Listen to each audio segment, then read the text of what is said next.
Il y a des moments dans l'histoire où le voile entre le ciel et la terre semble s'amincir, où les signes des temps deviennent si évidents qu'ils forcent même les plus prudents à briser le silence. Avez-vous ressenti ce changement subtil, cette tension palpable dans l'air spirituel de notre époque? Nous ne parlons pas ici de simples nouvelles alarmantes vues à la télévision, mais d'un bouleversement profond, une vibration qui touche l'âme. Récemment, des voix autorisées au sein de l'Église, rompant avec des décennies de langage diplomatique et de prudence habituelle, ont osé prononcer ce que beaucoup ressentaient déjà dans le secret de leur cœur. Nous sommes entrés dans un temps décisif, un temps qui résonne avec les échos du livre de l'Apocalypse. Ce n'est pas du sensationnalisme ni une tentative d'effrayer, mais un constat lucide posé par ceux qui observent avec précision la trajectoire de notre monde et les interventions du ciel. C'est comme voir les dernières pièces d'un immense puzzle divin se mettre enfin en place sous nos yeux étonnés. Pourquoi cette urgence maintenant? Pourquoi ce ton a-t-il changé si brusquement le 16 janvier dernier? Pour comprendre, il faut regarder la réalité en face, sans détour. Considérer simplement la trajectoire de la foi en Europe et dans l'Occident depuis la fin de la Seconde Guerre mondiale. En 1945, la pratique religieuse frôlait les 99%. Les églises étaient pleines, les cloches rythmaient la vie des villages. Aujourd'hui, des estimations prudentes placent cette pratique entre 5 et 7%. Ce n'est pas un simple déclin, c'est l'effondrement vertigineux d'une civilisation chrétienne entière en l'espace d'une seule vie humaine. L'édifice spirituel bâti sur des siècles semble s'être dissous avec une vitesse déconcertante, laissant place à un vide que le monde moderne tente désespérément de combler. Comme petit merci de nous rejoindre aujourd'hui pour cette réflexion importante, nous offrons un moment de bénédiction partagée. Commentez avec le mot foi si vous êtes ouvert à recevoir une pensée finale spéciale dédiée à tous ceux qui participent. Et s'il vous plaît, appuyez sur j'aime si vous appréciez ces moments de vérité. Face à cet effondrement, une lumière extraordinaire brille pourtant, une intervention céleste sans précédent dans l'histoire de l'Église. Depuis le 24 juin 1981, dans un petit village de Bosnie, le ciel a ouvert une porte qui ne s'est pas refermée. Là-bas, la Vierge Marie apparaîtrait quotidiennement depuis plus de 45 ans. Comparez cela à l'histoire sacrée. Lourdes a duré quelques mois, Fatima 6 apparitions. Ici, la continuité est stupéfiante, ininterrompue, un appel constant du ciel vers la terre. La description que les voyants donnent de la Vierge est frappante. Une couronne de 12 étoiles, les pieds posés sur une nuée. Cette image n'est pas anodine, elle nous renvoie directement à la vision de Saint Jean. Un grand signe apparut dans le ciel, une femme enveloppée du soleil, la lune sous ses pieds et une couronne de 12 étoiles sur sa tête. Apocalypse 12h01. Ce parallèle biblique suggère que nous ne vivons pas une époque ordinaire, mais bien celle de la grande confrontation spirituelle décrite dans les Écritures. Restez bien avec nous, car au fur et à mesure que notre histoire se déroule, nous découvrirons une perspective sur les 10 secrets confiés par Marie qui pourrait vraiment vous surprendre par sa précision et son espérance. L'urgence du message actuel ne repose pas uniquement sur ces apparitions, mais sur leur convergence avec l'enseignement officiel de l'Église. Le catéchisme lui-même, promulgué par Saint Jean-Paul II, parle explicitement d'une épreuve finale que l'Église doit traverser, une imposture religieuse qui apportera aux hommes une solution apparente à leur problème au prix de l'apostasie de la vérité. Nous voyons ce monde moderne, convaincu qu'il peut se sauver lui-même par la technologie, la politique et la science, rejetant la croix comme une superstition primitive. C'est dans ce décor que le combat s'engage. Mais si l'humanité semble s'être égarée, croyant pouvoir remplacer le Créateur, une force silencieuse est à l'œuvre pour contrer cette dérive. Quelle est cette imposture antichristiana dont on nous avertit, et comment se manifeste-t-elle déjà subtilement dans nos vies quotidiennes sans que nous nous en rendions compte? Cette imposture dont nous parlons, ce n'est pas simplement une hérésie lointaine ou un débat théologique abstrait. C'est une réalité que nous respirons chaque jour, souvent sans nous en apercevoir. Le cœur de cette grande tromperie, telle que décrite par le catéchisme et soulignée par les messages venus de Medjugorje, est d'une simplicité effrayante. L'humanité a fini par croire qu'elle pouvait se racheter elle-même. C'est l'illusion suprême que le progrès technique, l'avancée scientifique ou les systèmes politiques parfaits peuvent combler le vide infini de l'âme humaine. Dans cette vision, la croix du Christ devient une relique gênante, une superstition primitive, et la résurrection une simple métaphore poétique. L'homme moderne ne rejette pas seulement Dieu, il prend sa place. Il s'assoit sur le trône de sa propre existence, décrétant le bien et le mal selon ses désirs. Saint Paul, dans sa deuxième lettre aux Thessaloniciens, avait prophétisé avec une clarté redoutable ce moment de l'histoire, parlant de l'adversaire qui s'élève au-dessus de tout ce qu'on appelle Dieu ou de ce qu'on adore, jusqu'à s'asseoir dans le temple de Dieu, se proclamant lui-même Dieu.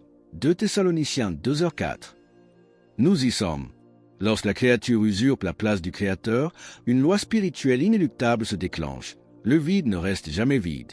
Comme l'a souligné un message marial percutant de 2017, lorsque l'homme se met à la place de Dieu, Satan s'empresse d'occuper l'espace laissé vacant. Ce n'est pas une occupation passive, c'est une invasion active et malveillante. L'ennemi ne cherche pas seulement à nous distraire, mais à nous détruire en utilisant notre propre orgueil comme arme. Regardez autour de vous. Ne sentez-vous pas cette étrange lourdeur, cette tension qui fracture nos sociétés? Ce n'est pas un hasard. L'adversaire a injecté un poison spécifique dans les cœurs, la haine.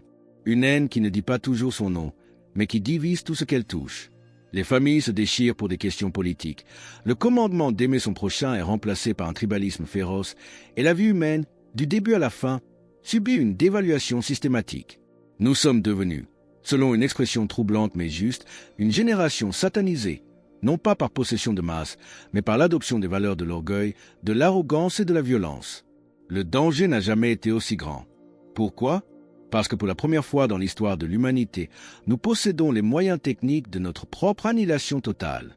Ce n'était pas le cas lors des grandes crises du passé. Aujourd'hui, des arsenaux nucléaires dorment dans les silos de multiples nations, des armes biologiques sont développées dans l'ombre et notre environnement lui-même semble gémir. Le mécanisme de l'autodestruction globale est opérationnel, prêt à être déclenché par des pouvoirs de plus en plus instables, guidés précisément par cet orgueil aveugle que l'ennemi cultive soigneusement. Nous nous tenons sur un précipice vertigineux que les forces des ténèbres ont mis des décennies à construire, brique par brique, mensonge par mensonge. C'est ici que la collision devient inévitable. D'un côté, une humanité ivre de sa propre puissance mais spirituellement vide. De l'autre, un plan de destruction orchestré par l'intelligence froide du mal. La situation semble désespérée, n'est-ce pas? Mais c'est oublier un détail crucial. Le ciel n'est pas resté silencieux face à cette montée des périls. Dieu avait prévu ce moment exact de l'histoire bien avant que nous n'y soyons. Et il a préparé une réponse, une contre-offensive stratégique qui a commencé dans le plus grand secret, dans un endroit improbable, il y a plus de 40 ans. Ce que la Vierge Marie a bâti silencieusement pendant tout ce temps est sur le point d'être révélé au grand jour, et cela implique une série d'événements précis qui vont bouleverser l'échiquier mondial d'une manière que personne, pas même les plus grands stratèges militaires, n'aurait pu prévoir.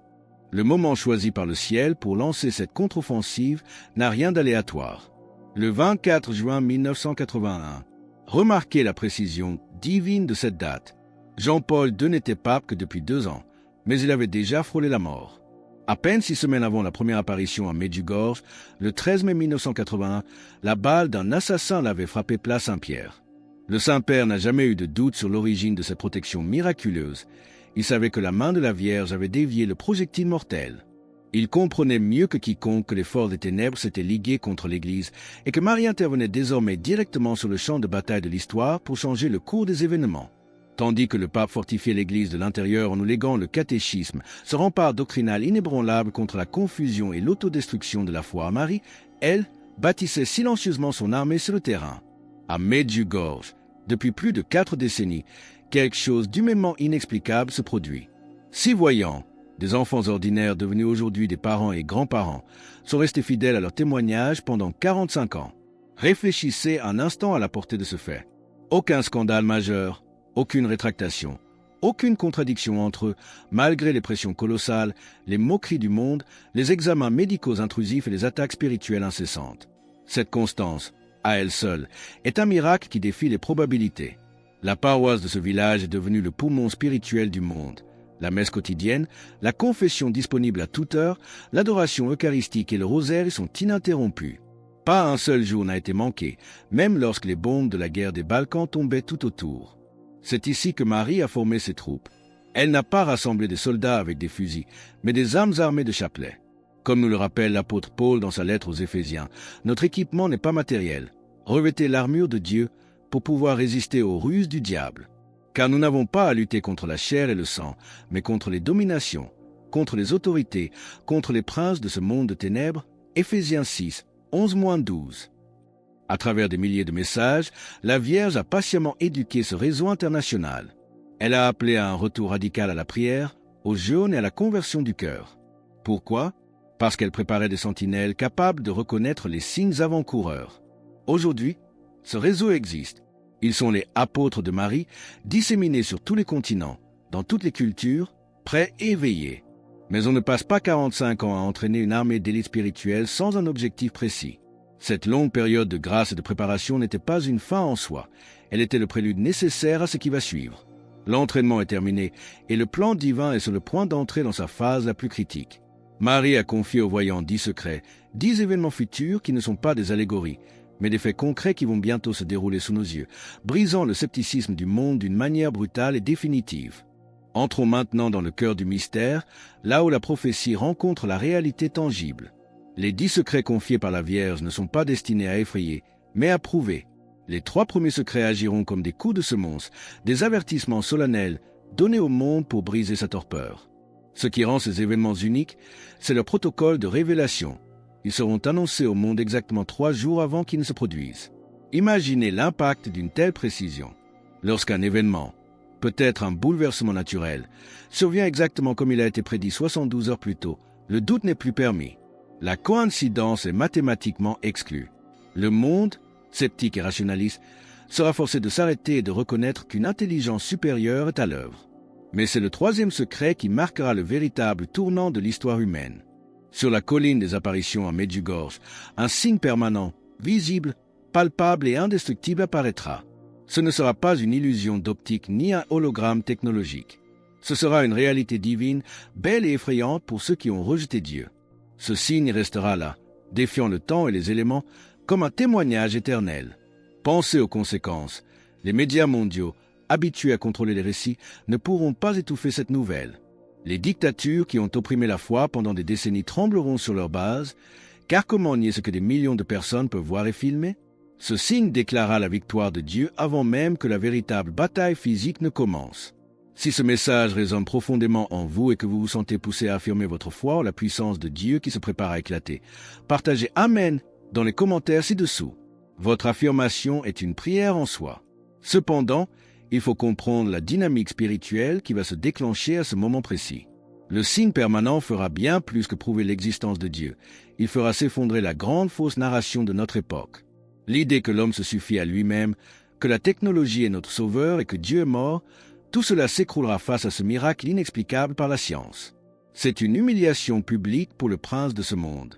Et c'est précisément cette humiliation qui va déclencher la fureur décrite dans les secrets suivants. Selon ce que Marie a laissé entendre, les secrets du 4e au 10e ne sont pas de simples catastrophes aléatoires. Ils représentent la riposte désespérée de l'adversaire. La guerre éclate. Mais attention, ce conflit mondial n'est pas le fruit d'un calcul géopolitique froid ou d'une stratégie militaire classique. C'est l'explosion d'une rage diabolique pure. Satan, voyant son mensonge exposé par le signe et son influence effritée, réagit de la seule manière qu'il connaisse, par la violence, la destruction et le chaos. Il sait que son temps est compté. L'enfer ne peut contenir sa colère face à la validation surnaturelle de Medjugorje. Nous entrons alors dans une phase où les masques tombent. Les tensions qui couvaient depuis des années, les haines tribales, les rivalités nucléaires, tout cela est soudainement enflammé par l'ennemi pour provoquer un embrasement généralisé. Mais alors que le monde semble plongé dans l'abîme, une dynamique fascinante et inattendue va se mettre en place entre les avertissements du ciel et les plans des puissants de ce monde. Comment le ciel va-t-il utiliser ses propres prophéties pour déjouer, étape par étape, les pièges militaires et politiques les plus sophistiqués? C'est ce mécanisme de protection divine, digne des plus grands récits bibliques, que nous devons absolument comprendre pour ne pas céder à la peur. Ce qui suit défie l'imagination des stratèges politiques les plus aguerris. Lorsque les avertissements de 3 jours commencent à se réaliser avec une précision chirurgicale, la réaction des puissants de ce monde n'est pas la repentance, mais la fureur. Les dictatures et les systèmes athées, confrontés à ces prophéties qui se réalisent, se sentent acculés. Ils interprètent la miséricorde divine comme une menace directe à leur autorité. Dans une tentative désespérée de garder le contrôle, ils tentent de frapper les premiers, de manipuler l'information, d'étouffer la voix du ciel. Le Moyen-Orient s'embrase, l'Europe de l'Est devient un champ de bataille et les tensions dans le Pacifique dégénèrent. Ce que les analystes militaires redoutaient depuis des décennies se matérialise en quelques semaines. Mais ces architectes du chaos ne comprennent pas une vérité fondamentale. Ils se battent contre une omniscience. Chaque mouvement que Satan inspire, chaque plan secret ourdi dans les bunkers gouvernementaux a déjà été vu et devancé. C'est ici que la stratégie divine se révèle éblouissante. Les révélations données 72 heures à l'avance servent un triple objectif divin.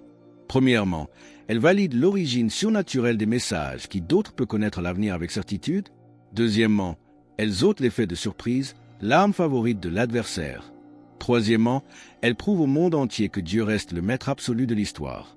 Comme l'affirme l'Écriture avec force, il n'y a ni sagesse, ni intelligence, ni conseil en face de l'Éternel. Proverbe 21h30. Les gouvernements peuvent comploter, les armées se mobiliser, mais le Créateur connaît leurs plans avant même qu'ils ne germent dans leur esprit. La persécution change alors de visage. Le texte source décrit l'émergence d'une fausse église, une entité religieuse contrefaite que l'adversaire a cultivée pendant des décennies. Des théologiens et des clercs, ayant depuis longtemps abandonné le dogme, proposent soudain un nouveau christianisme, une religion aseptisée, purifiée de tout surnaturel, parfaitement compatible avec l'ordre séculier et soumise à l'État. Cette fausse église reçoit les honneurs officiels, tandis que le catholicisme authentique est déclaré hors la loi, l'Eucharistie traitée comme une superstition dangereuse qui divise la société. Cependant, le ciel continue de déjouer les plans de l'ennemi de manière spectaculaire. Imaginez une cathédrale condamnée à la démolition par le régime. L'avertissement est donné 3 jours avant. Au moment exact où les forces de l'ordre approchent pour la détruire, un événement imprévu surgit, rendant l'opération impossible. Un quartier général de la police secrète planifie des arrestations massives de prêtres fidèles. L'avertissement tombe et leur opération s'effondre de l'intérieur.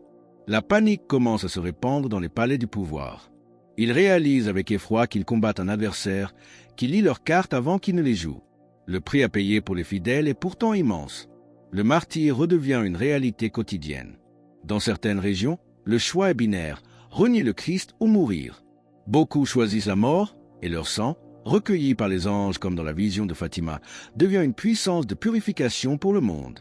Ce qui trouble le plus les persécuteurs, c'est la joie surnaturelle de ces témoins. Comment peuvent-ils chanter face à l'exécution? Cette force inexplicable ébranle les cœurs les plus endurcis. Alors que la Babylone moderne, cette civilisation bâtie sur l'orgueil technologique et l'athéisme, commence à s'effondrer sous le poids de la guerre et des crises économiques, l'humanité se fracture définitivement en 2 camps. Mais au milieu de ces ruines fumantes, une transformation inattendue et miraculeuse se prépare à l'Est, un événement que personne n'avait vu venir et qui va changer la face du monde. Alors que les secrets se déroulent, le monde tel que nous le connaissions change de visage. Entre le 4e et le 10e secret, ce n'est pas seulement une guerre militaire qui fait rage, mais l'effondrement systémique de la Babylone moderne. Cette civilisation, construite sur l'arrogance de croire que l'homme n'a pas besoin de créateur, voit ses fondations se liquéfier. Les systèmes économiques, basés sur la spéculation et l'avidité, s'écroulent, les chaînes d'approvisionnement mondiales se brisent, les monnaies deviennent sans valeur. L'existence confortable que des milliards de personnes considéraient comme un acquis s'évapore en quelques mois. Ceux qui se moquaient de la foi comme d'une béquille psychologique se retrouvent soudainement affamés, terrifiés et sans repère. C'est dans ce creuset de souffrance que s'opère le grand tri. L'humanité se divise par le libre arbitre en 2 camps distincts. D'un côté, ceux dont le cœur s'ouvre. Ils se tournent vers Marie, redécouvrant le rosaire, cherchant la confession, réalisant que seule la vie spirituelle offre une ancre dans la tempête. De l'autre, ceux dont le cœur s'endurcit irrémédiablement. Ils blâment les croyants pour le chaos, participent aux persécutions et refusent de croire, même face aux miracles évidents. C'est la réalisation terrifiante et littérale de la parabole de Jésus sur le blé et l'ivraie. Laissez croître ensemble l'un et l'autre jusqu'à la moisson. Matthieu 13h30. La moisson est arrivée et la séparation devient définitive. Mais au milieu de cette obscurité apparente, une lumière fulgurante jaillit là où personne ne l'attendait. La Russie se convertit. Ce n'est pas un langage symbolique. Le peuple russe, qui a souffert sous le joug de l'athéisme communiste pendant 70 ans, qui a connu le martyre et la suppression de la foi, se tourne vers Dieu avec une ferveur qui stupéfie l'Occident. Marie l'avait prophétisé à Fatima et confirmé à Medjugorje. La Russie honora Dieu plus que toute autre nation. Pourquoi? Parce que celui qui a connu les ténèbres les plus profondes reconnaît la lumière avec le plus de clarté. Cette conversion déclenche un réveil spirituel massif qui traverse l'Europe de l'Est et le monde orthodoxe, agissant comme un contrepoids divin à l'apostasie de l'Ouest. Pour rejoindre notre communauté et ne manquer aucune histoire inspirante comme celle-ci, pensez à cliquer sur j'aime et à vous abonner. L'Église catholique, quant à elle, émerge du feu totalement transformé. Les décennies de confusion doctrinale, de compromis mondains et de liturgie affadie sont consumées par l'épreuve. Ce qui reste est l'Église fondée par le Christ. Plus petite, peut-être, pauvre assurément, mais rayonnante de vérité et d'une fidélité à toute épreuve. Les églises qui étaient vides débordent maintenant de convertis demandant le baptême, d'anciens catholiques revenant en larmes au confessionnal. C'est cela, le véritable triomphe du cœur immaculé. Ce n'est pas une victoire politique imposée par la force, mais le fruit d'une persistance maternelle. Marie a vaincu par la patience, apparaissant jour après jour pendant 45 ans pour former ce reste fidèle qui rebâtit maintenant sur les ruines. Le pouvoir de Satan est brisé. Non pas qu'il ait disparu, mais ses mensonges ont été trop exposés, ses tactiques rendues trop visibles par la réalisation des secrets. Il ne peut plus séduire les nations avec la même facilité. Le monde respire enfin, entrant dans ce fameux temps de paix promis. Mais à quoi ressemble concrètement ce monde nouveau? Est-ce le paradis sur terre ou quelque chose de différent? Comment vivrons-nous? Comment élèverons-nous nos enfants et comment la technologie sera-t-elle transformée après l'apocalypse? La réponse, à la fois réaliste et pleine d'espérance, redéfinit complètement notre avenir. À quoi ressemble donc ce monde renouvelé, ce temps de paix promis? Ne vous imaginez pas un paradis éthéré où l'homme ne travaille plus, mais plutôt une restauration de l'ordre divin dans la vie quotidienne. La famille redevient le sanctuaire qu'elle n'aurait jamais dû cesser d'être. Ce n'est plus une simple cohabitation d'individus connectés à leurs écrans, mais une église domestique vivante. Les parents transmettent la foi non comme une tradition culturelle, mais comme une vérité de survie, racontant à leurs enfants comment la main de Dieu a sauvé le monde du bord du gouffre. Le mariage retrouve son caractère sacré d'alliance éternelle, et la culture de mort qui a assombri le XXe siècle s'évapore. L'avortement devient impensable pour une humanité qui a vu la puissance du Créateur à l'œuvre. Le respect de la vie, de la conception à la mort naturelle, redevient la norme absolue. La technologie ne disparaît pas, mais sa finalité est transfigurée. Imaginez un Internet purifié, où les réseaux qui diffusaient autrefois la haine et le vice servent désormais à l'évangélisation et à l'union des croyants. Les outils qui nous isolaient deviennent des ponts pour la charité. Cependant, il est crucial de ne pas tomber dans l'illusion d'une utopie parfaite. Le péché originel n'est pas effacé. Le libre arbitre demeure. Les hommes pourront encore chuter, l'orgueil pourra encore tenter certains cœurs.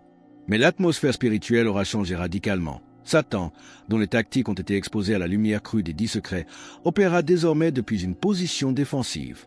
Il ne dominera plus les structures de nos sociétés. Comme nous le rappelle l'Écriture, soyez sobres, veillez. Votre adversaire, le diable, rôde comme un lion rugissant, cherchant qu'il dévorera. 1 Pierre 5h8. La vigilance restera nécessaire, mais la peur aura disparu.